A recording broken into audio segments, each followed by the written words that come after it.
Hi, everyone. Thank you for joining us for our session today. Today's topic is the costs and gains of a new nonprofit CRM. I'm excited to be joined today by our Director of Business Development, Jet Winders. Jet, if you could tell us a little bit more about yourself and your role here at Heller. Thank you so much, Kaya. I'm Jet Winders. I'm the Director of Business Development here at Heller Consulting. And really my role is to make sure that the organizations that we seek to serve, that our services at Heller Consulting are a good fit for them. And part of that is not only making sure we have the strategic and technical expertise, but that the project makes good financial sense for them and fits with our organization's goals and their needs. Great. Thank you, Jet. And I'm Kaya, and I'm the marketing manager here, and I will be prompting Jet throughout this session to share some insights about CRM costs and benefits. Well, here at Heller Consulting, we're really privileged to work with some of the best organizations out there, and really we've had the privilege of working with 3 of the top 10 largest U.S. nonprofit organizations and one of the top 10 largest Canadian organizations. One of the great things about working with those really big organizations is we can dive into the most complex use cases, really understand the technology, really understand the impact that it'll have to an organization. And then we take what we've learned and we're able to use that information to benefit organizations of all sizes. And we work with folks of all sizes all across the country, US and Canada. The work that Heller Consulting does really fits into 3 major categories. The first is helping folks strategically think through how they're going to use technology to achieve some goal within the organization. And so we really try to meet organizations where they are in that strategy process, whether they're deciding how to solve a problem, or they've decided they need a new CRM or a new digital tool, or if they've already selected a tool and really need to think through how they're going to put it in place at the organization. Another major category of work that we do is design and implementation. So we have a really robust implementation practice on a selection of tools that we know can meet a lot of the needs of the organizations that we work with, and that we're uniquely situated to provide expertise to implement those tools and put them in place. And then the last major area we work in is change management. Our change management practice was really built on understanding that we have to help move people along just as much as we have to put good technology in place. So that's about supporting folks, communicating with folks, making sure they're trained and understand how the technology is going to help them achieve their goals. And we're able to do this on the projects that we implement, as well as support folks through all types of technology changes that they're going through. Wonderful. Thank you, Jet. So today's topics are going to be really around what you should be thinking about if you're considering moving to a new CRM for your nonprofit. So the topics that we'll be covering today are just getting started. What should you be thinking about when you're evaluating the costs of all of the different options out there? How you should prioritize your needs before moving to a new CRM, and then finally, the tangible benefits that we have seen our clients realize when they have moved to a new CRM. So we'll start with the costs and how to evaluate those. So if you're starting to look at options, a common question that we often get, and one that seems obvious to start with, is what will this even be costing our organization? So Jet, could you kind of talk through how can nonprofits begin the evaluation process when looking at the costs of different potential options that are out there in the market? Yeah, I think for organizations, one of the most important things to do is to really try to get apples to apples comparisons of costs across products. So what I mean by that is, we hear that term, what's the CRM cost? But that's really not a question that makes a whole lot of sense in a vacuum, because what one organization might describe as their CRM costs, it's actually a combination of tools that may or may not be the same combination of tools and functionality that another organization needs. And so really at every level, what you want to understand is, what functionality do we need? And then look at what systems will fulfill that functionality so that you can see what that functionality will cost your organization. Then, as you start to look at what you need and make those comparisons across different providers, you're able to actually understand the combinations of expenses that you want to compare to one another. Then, of course, in addition to your vendor costs, you'll want to be thinking about your implementation costs. So those would be costs from either the vendor themselves that might do the implementation, or some vendors have a model where a third-party partner like Keller Consulting comes in and does that implementation. So it's another example of wanting to get that apples to apples comparison of expenses. One vendor might wrap all those implementation costs up into one price, but you really want to pull it out to understand how to compare that to a different vendor that may not be including implementation in their costs. And then you need to add in an implementation cost or an estimate from somebody like us so that you can actually look at that apples to apples comparison. And then the last thing I'd add is thinking about your own ongoing internal support costs for the system that you're putting in place. Again, some vendors may be incorporating levels of support to help you on an ongoing basis. Others may not. But then you also have to think about what type of staffing and expertise your own team has and how much support they're going to need on an ongoing basis. So again, what does your CRM cost? Well, in part, it will be the cost of you being able to use it successfully and make updates and make sure someone who needs to reset a password can get it reset when they need it. And so will your team need ongoing training? Will they need ongoing support or access to vendor support? Or will you be contracting with a managed services firm that can provide ongoing support to your staff and make those types of CRM updates on an ongoing basis outside of your organization? When you are able to line up those costs between your actual CRM costs, again, looking at what functionality each vendor is offering you, the cost of implementation, and your ongoing support costs, then you're able to get a really good apples to apples comparison instead of just that general question, what's our CRM cost us? That's wonderful, Jed. Thank you. There's so much that goes into that. And then I think the other big question that we often get is, where you would get started. Once you've gotten a handle to some degree of the costs, how would you even begin this process? And I put this graphic up on the screen that is from one of our guides that I'll share at the end of this presentation. But this is a way that we kind of think about prioritizing your needs before moving to a new CRM. So if you could kind of talk through this, and then how would you prioritize what to get started with? Yeah, I love this way of thinking about getting started with CRMs. And the great thing is that, you don't necessarily need a big process to do this. You could start doing this with your small team, just sort of brainstorming and thinking through, what is most important to your organization. But what this chart is really telling us is that as you think through what functionality you need, what you would want out of a system, how you want it to make your day-to-day life easier, what types of functions do you want technology to be able to do for your organization? If you line those up, and this is typically what the organization is really good at, they're able to say what's really important to them, what's going to make the biggest impact for the organization.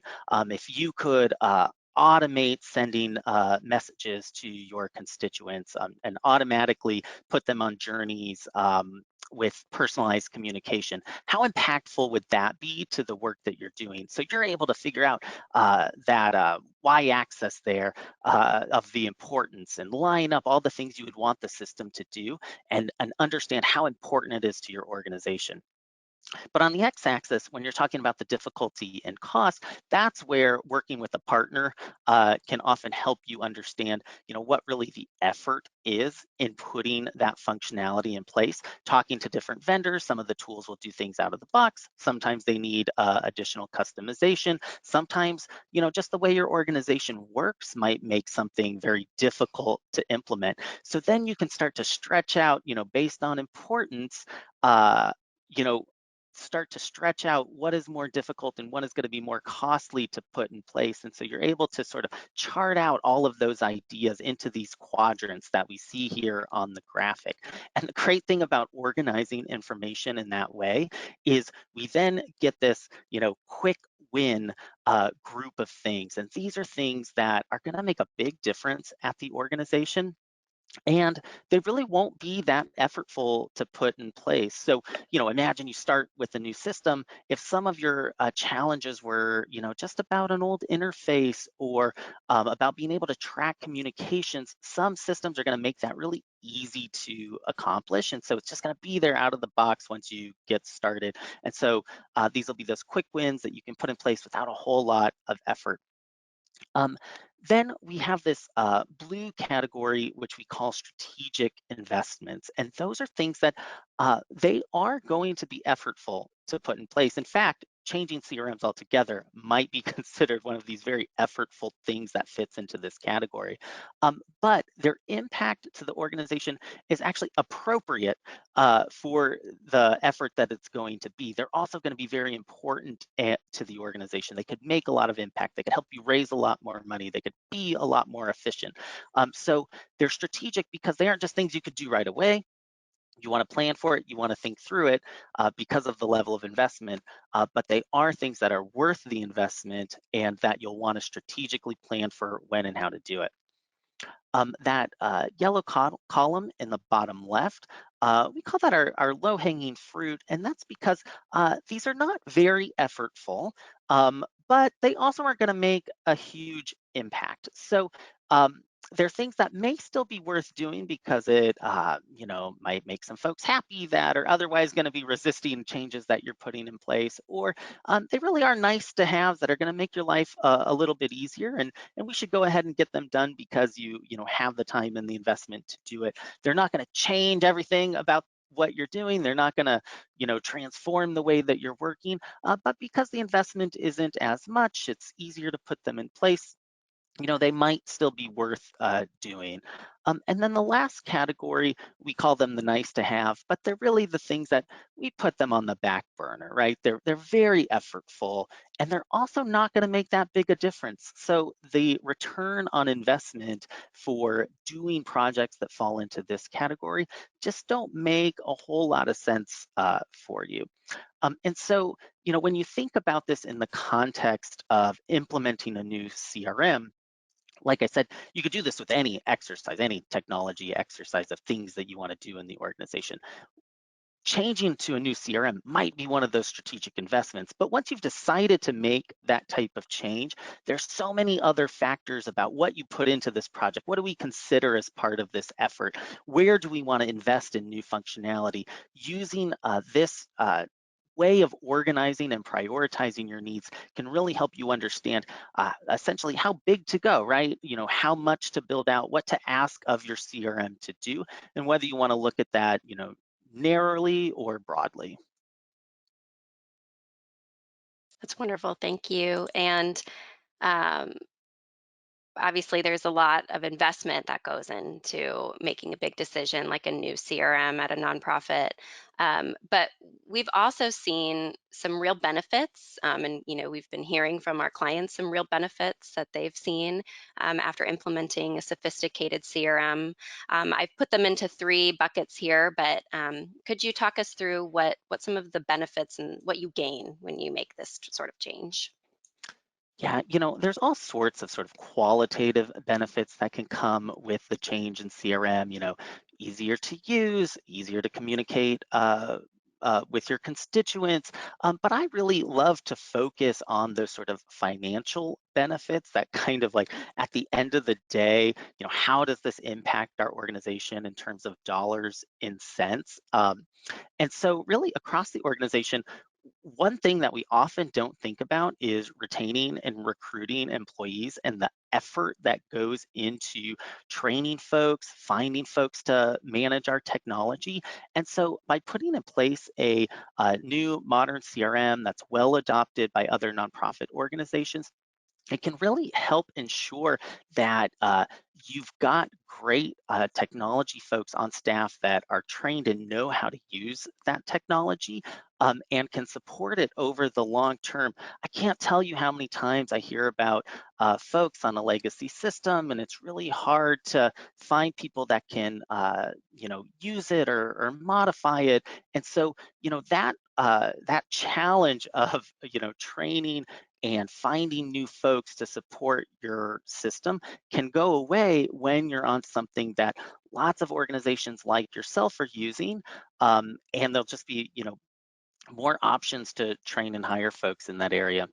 um, we also know, particularly for development teams, growing your fundraising can be a key reason to make the move to a new CRM. There's so many fundraising strategies that just aren't well supported by, some of the less professional systems or ones that are, just older and targeted at, more legacy types of fundraising and haven't really embraced or incorporated new fundraising strategies like digital and peer-to-peer and things like that.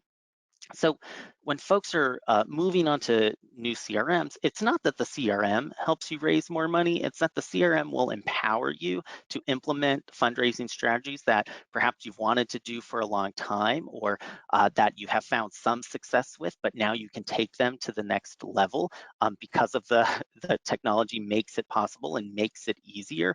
And, we always talk about, growing fundraising is a great thing and absolutely is, but I'll challenge folks and say there's another way to think about it, that every day that you're stuck in an old system, not putting in place campaigns that are going to raise more money, you're losing money. You're losing out on the opportunity to raise those funds and really fund your mission and put new programs in place and do more.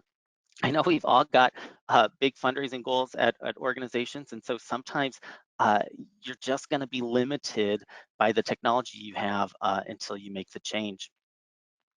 And then the last area is really the potential to save money over time in a couple ways at the organization. One is through, just general efficiencies, your staff time in being more effective. So many modern CRM systems allow for automation. They just have greater usability. And so this allows your team to focus on, in fundraising teams, they can focus on doing more fundraising, putting more communications in place, more campaigns in place. But on the mission side, that can just be more efficiency in running the programs that you're operating to make a difference. And so that can translate into real cost savings by just being easier for folks to do their day-to-day work. Perhaps it allows you to save headcount in a certain place, or allows them to, folks to simply do more and make a bigger impact with the time that they have. The other major place you can save budget by moving to a new modern CRM is simply the ongoing maintenance of that system. Again, I've mentioned, some of the challenges I've heard folks have with legacy systems and not being able to find staff to maintain it, but that can actually be a costly endeavor to try to update and maintain, just aging technology. And so with more modern systems that have really robust roadmaps, they're doing all of the effort to make sure the system is being updated, it's keeping up with new regulations, things like GDPR regulations, things security, things like that can be really expensive and challenging for your organization to constantly manage and think through. These new CRM systems are really doing that on our behalf. And while we still have a responsibility to be adhering to those and thinking through it, it can really save some time and effort by being on one of these more robust modern systems. That's a really good point, and we know security has been top of mind for many nonprofits. So that's an excellent point. Yeah, I Um, think of the, oh, so sorry. no, go ahead. Well, I think of those as those, I think they call them black swan events where, they're low probability of it happening, but boy, if it happens, it's a really high negative impact. And, in our day-to-day work, I think we often don't think about those things happening. Yeah, a security breach, that's somebody else's responsibility to worry about that. But the reality is, if something bad like that happens because our technology just wasn't up to snuff, it can throw our whole organization off its game, and everybody has to then participate in trying to make that right and get communication out and protect our systems and our data. And so, we often think about the opportunity because we're all really positive about technology and excited about what we can do with it. We always think really positively about those things. But boy, if one of those negative things happens, that's a real cost of having a system that is no longer serving our organization well. Absolutely. So since we put together our latest guide, I know you've looked into some more insights about CRM costs. I was wondering if you could tell us what you found as you've been analyzing. Yeah, well, I just couldn't help myself. So even as we were putting out our guide to, help folks think through, what's the return on investment of some of these CRM technologies, I took a deeper dive looking specifically at our fundraising teams that we work with and what they're spending to have a CRM system to support their development team. And it's really interesting, what we're finding is that as a percentage of their contributed revenue, and I think about contributed revenue because that's really the kind of dollars and cents that we need a CRM to track about our constituent relationships and those sorts of things. It's well under 1% on average that folks are spending on the actual costs of their CRM system, and really much less than 1%. On average, it was only a 1/4% that development teams were spending. Your mileage will vary. I would never say this is a rule of thumb that everybody should use, but I do think it was just sort of helpful because, again, folks want to know, oh, what should I spend on these systems? And it's sometimes helpful to know where other organizations like yourselves are falling in terms of what they're actually spending on these systems. The other major thing I took away from that analysis was just how small the actual CRM licensing was in your spend with what we think of as our CRM vendors. So, in almost all cases, the CRM licensing was only a small portion, and in many cases, it was just a quarter of the total cost that folks were spending with their CRM vendors.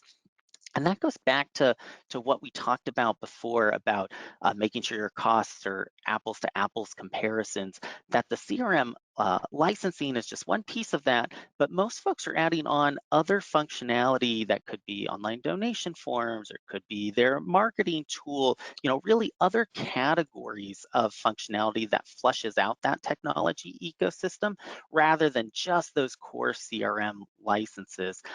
The other major area folks are spending with their CRM vendors are in support and ongoing support.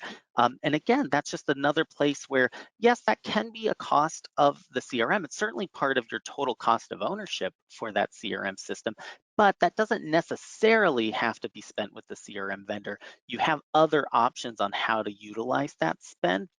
And so, when I think through again what the costs of the CRM for, your particular team are, I'd really think through, where you want to apply your technology budget. Where is it going to make the most impact? Because the CRM core cost itself will be a very small part of that total picture.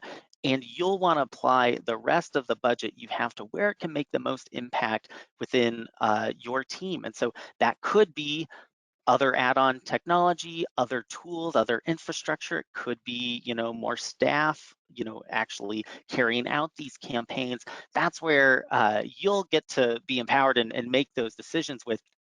But we here at Heller are here to just sort of help guide you through understanding, what that CRM costs are going to be and how it's going to impact you. Wonderful. Well, this is all related to a free guide that is on our website. You can find it by going to teamheller.com/resources. This is called a business case for a new nonprofit CRM, and Jet helped write this guide, so more of his insights. So if you're thinking about a new CRM, I highly recommend that you download this. Again, that is free on our website at teamheller.com. Thank you so much, Jet, for joining me today, and thank you all for joining us for this session, and hope to talk to you soon. Thank you. Thank you.